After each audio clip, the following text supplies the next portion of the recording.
வணக்கம் ஃப்ரெண்ட்ஸ், நம்ம இப்போ பார்க்க போகிறது சைவ கறிக்குழம்பு. நம்ம வீட்டில் சண்டே இன்றைக்கி சைவ கறிக்குழம்பு செஞ்சோங்க. அதை நான் உங்கள்கிட்ட ஷேர் பண்ணுறேன். அதுக்கு தேவையான பொருள் பார்த்திங்கன்னா, ஒரு 3 வெங்காயம், இஞ்சி பூண்டு, ஒரு 3 தக்காளி, 2 பச்சை மிளகா, கொஞ்சமாக கருவேப்பிலை, கொத்தமல்லி நல்லா பொடி பொடியாக நறுக்கி வச்சுக்கணுங்க. இஞ்சி பூண்டு நல்லா க்ளீனாக தோல் சீவி வச்சுக்கணுங்க. இது வந்து நம்ம 2 மஷ்ரூம் பேக்கெட் வந்து நம்ம இன்றைக்கி செய்ய போகிறோம். ஸோ 2 மஷ்ரூம் வச்சுருக்கோம். அழகாக சாப் பண்ணி வச்சுக்கணும். இதில் வந்து பார்த்திங்கன்னா இதுதான் ரேஷியோ. இதில் வந்து பார்த்திங்கன்னா கொஞ்சமாக வந்து வதக்கிறதுக்கும் கொஞ்சமாக அரைக்கிறதுக்கும் நம்ம எடுத்துக்க போகிறோம். அண்ட் இஞ்சி பூண்டு பார்த்திங்கன்னா நல்லா ஈக்குவல் ரேஷியோவில் நல்லா க்ளீனாக தோல் உரித்து ரெடியாக வச்சுக்கிட்டு அதை வந்து நம்ம மிக்ஸி ஜாரில் போட்டு அடித்து வச்சுக்கலாம். ஸோ இதுதான். அண்ட் இது வந்து பார்த்திங்கன்னா தக்காளி வந்து பார்த்திங்கன்னா நம்ம நல்லா கிரைண்ட் பண்ணி போட போகிறோம். நம்ம வதக்குனா அந்தளவுக்கு அந்த ஃப்ளேவரிங் டேஸ்ட் விட்டு இந்த கிரேவியில் நம்ம அரைச்சி போட்டோம்னா அது வேறு மாதிரி ஒரு டேஸ்ட்டு தரும். ஸோ நம்ம இதையும் அரைச்சிக்க போகிறோம். இந்த 2 மஷ்ரூம் பேக்கெட்டையும் நம்ம என்ன பண்ண போகிறோம் பார்த்திங்கன்னா, ஏன்னா அது அலசறதுக்கு ஒரு ஸ்டெப்ஸ் இருக்குது இல்லைங்களா, அது எப்படி பண்ண போகிறோம் அப்படின்னு பார்த்தீங்கன்னா, நல்லா வந்து தண்ணியில் ஒரு 2 to 3 டைம்ஸ் வந்து அந்த மஷ்ரூமில் இருக்க அந்த மண் போகிற அளவுக்கு நல்லா இந்த மாதிரி அலசி எடுத்துக்கணுங்க. அலசினதுக்கப்புறம் ஒரு ட்ரேயில், அதாவது ஒரு பவுலில் வந்து தண்ணி வச்சுட்டு அது மேலே இருக்க அந்த ஸ்கின்னு கொஞ்சம் பிளாக்காக டார்க்காக இருக்கும் இல்லைங்களா, அதை வந்து நம்ம ரிமூவ் பண்ணி, நம்ம ஹோட்டலெல்லாம் சாப்பிடும்போது எப்படி பண்ணுவாங்கன்னு தெரியாது, பட் நம்ம வீட்டில் பண்ணும்போது நம்ம க்ளீனாக சாப்பிட்ணும். ஸோ நல்லா அந்த தண்ணியில் நல்லா டிப் பண்ணிவிட்டு அந்த மேலே இருக்க அந்த அவுட்டர் லேயரை க்ளீனாக ஸ்லோவாக உரிச்சு எடுத்துடணும். நம்ம ஃபார் எக்ஸாம்பிள் நம்ம எறா எப்படி க்ளீன் பண்ணுவோம் அதே மாதிரி தான் நம்ம நினச்சிக்கணும். அந்த மஷ்ரூம் வந்து மேலே இருக்க அந்த டெட் ஸ்கின்னை வந்து க்ளீனாக எடுத்துட்டோம். அந்த அழுக்கு அந்த மண் ஒட்டிருக்கோம் இல்லைங்களா, அதெல்லாம் வந்து நம்ம பாக்டீரியா இருக்கும் கண்டிப்பாக. அது நம்ம உள்ளே வந்து தேவையில்லாமல் நம்மளே நம்ம தலையில் ஆப்பு வச்சுக்கிற மாதிரி தான். அதனால் அதை கிளியர் பண்ணிவிட்டு அதுக்கப்புறம் நல்லா அதை கெயின் ஒரு 2 டைம்ஸ் அலசிட்டு அதுக்கப்புறம் நம்ம குக் பண்ணணும், நல்லாயிருக்குங்க. ஸோ இது நம்ம வந்து க்ளீன் பண்ணிக்கணும். அண்ட் க்ளீன் பண்ணதுக்கப்புறம் நம்ம ஆல்ரெடி 2 டைம்ஸ் அலசிட்டோம். இதை க்ளீன் பண்ணதுக்கப்புறம் அகைன் 2 டைம்ஸ் அலசணும், சரிங்களா. அதுக்கப்புறம் தான் நான் அதாவது ஹெல்த்தியான ஃபுட் நம்ம சாப்பிட்லாம் அப்படின்ற ஒரு தைரியம் இருக்கும். நம்ம என்ன தான் டேஸ்டியானக்கு இம்பார்ட்டன்ஸ் கொடுத்தாலும் நம்ம வந்து ஹைஜீனிக்காக நம்ம வீட்டில் செய்யும்போது செஞ்சால் தான் நம்மளுக்கு அந்த ஒரு சாட்டிஸ்ஃபேக்ஷன் கிடைக்கும் இல்லைங்களா. ஸோ கண்டிப்பாக இது வந்து மஷ்ரூம் செய்கிறவங்க இது வரைக்கும் எப்படி செஞ்சுருக்கீங்கன்னு தெரியாது, பட் நம்ம வந்து இந்த ப்ராசஸ் தான் நம்ம ஃபாலோ பண்ணுறோம். ஸோ இதை வந்து நீங்கள் ஃபாலோ பண்ணிக்கோங்க, ரொம்ப யூஸ்ஃபுல்லாக இருக்கும். ஏன்னா நம்ம வீட்டில் இருக்க குழந்தைங்களுக்கு வந்து ஈஸியாக இம்யூனிட்டி பவர் கம்மியாக இருந்ததுன்னா இது மூலமாக வந்து அவங்களுக்கு அஃபெக்ட் ஆகிறதுக்கு நிறைய சான்சஸ் இருக்குது. ஸோ முடிஞ்ச அளவுக்கு க்ளீன் பண்ணிவிட்டு அதுக்கப்புறம் அகெயின் 2 டைம்ஸ் அலசிட்டு, சில பேர் என்ன பண்ணுவாங்க, மஞ்சத்தூள் உப்பு போட்டு அதுக்கப்புறம் அலசுவாங்க. அது வேண்டாம் ஆக்சுவலி. இது நல்லா தண்ணி ரன்னிங் வாட்டரில் நீங்கள் நல்லா கீரை அலசுகிற மாதிரி நல்லா அலசி எடுத்திங்கனாவே போதும். அதுக்கு வந்து பார்த்திங்கன்னா ஃபஸ்ட்டு வந்து 2 டைம்ஸ் அலசிடுறீங்க இல்லையா, அதிலே மண்ணெலாம் வந்துடும். அதுக்கப்புறம் இந்த மேலே இருக்க இந்த ஸ்கின்னை வந்து ரிமூவ் பண்ணிவிட்டு அகெயின் 2 டைம்ஸ் அலசினிங்கனாவே கிளியர் ஆகிடும், சரிங்களா. அதுக்கப்புறம் பார்த்திங்கன்னா நம்ம நெக்ஸ்ட் என்ன பண்ண போகிறோம்னா, இதை வந்து லைட்டாக ஆயில், ஒரே ஒரு ஸ்பூன் ஆயில் விட்டு கொஞ்சமாக மஞ்சத்தூள் கொஞ்சம் உப்பு போட்டு நல்லா வந்து சாடேட் பண்ண போகிறோம். பாருங்கள், இந்த ஸ்கின்லாம் வந்துருச்சு பாருங்கள். இது வந்து நல்லா கழுவி எடுத்தாச்சு. ஸோ எடுத்துகிட்டு அகெயின் அந்த ட்ரான்ஸ்ஃபர் பண்ணிட்டு 2 டைம்ஸ் அலச போகிறோம்.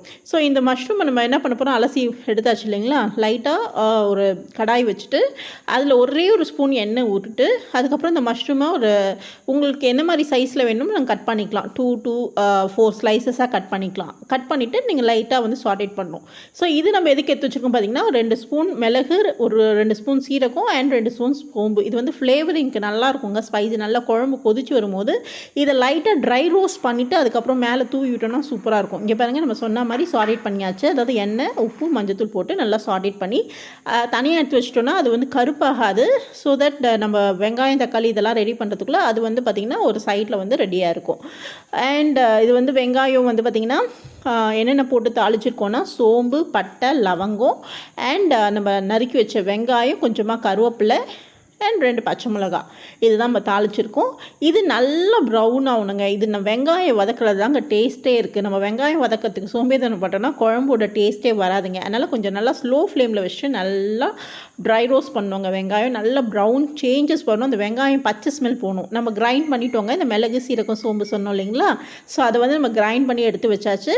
ஸோ இதில் லாஸ்ட்டில் போடலாம். இந்த இஞ்சி பூண்டு நம்ம தோல் சீவி வச்சுருந்தோம் இல்லைங்களா, அதையும் வந்து நம்ம அரைச்சி வச்சாச்சு. அவ்வளோதாங்க. இது எல்லாமே ஒரு சைடு வந்து ரெடி ஆயிடுச்சு.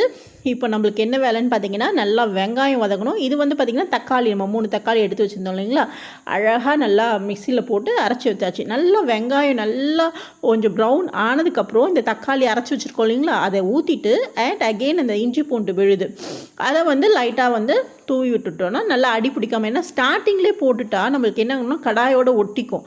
ஸோ இந்த டொமேட்டோவோட அந்த வெட்னஸோடு போட்டோன்னா இஞ்சி பூண்டு நல்லா வதங்கியும் வரும், ஒட்டவும் ஒட்டாது, நல்லா ஃப்ராக்னன்ஸ் ஸ்மெல்லும் வந்து நல்லாயிருக்கும். ஸோ நல்லா வெங்காயம் வதங்கினதுக்கப்புறம் இந்த தக்காளியை ஊற்றிட்டு அண்ட் இந்த இஞ்சி பூண்டு பேஸ்ட்டை போட்டு நல்லா குக் பண்ணிடணுங்க. நல்லா சார்டேட் பண்ணணும், நல்லா வதங்கணும். அதாவது இந்த பச்சை ஸ்மெல்லே போயிடணுங்க. அந்த பச்சை ஸ்மெல் போனதுக்கப்புறம் இந்த மசாலாலாம் நம்ம போட்டால் தான் நல்லாயிருக்கும் ஆக்சுவலி குழம்பு.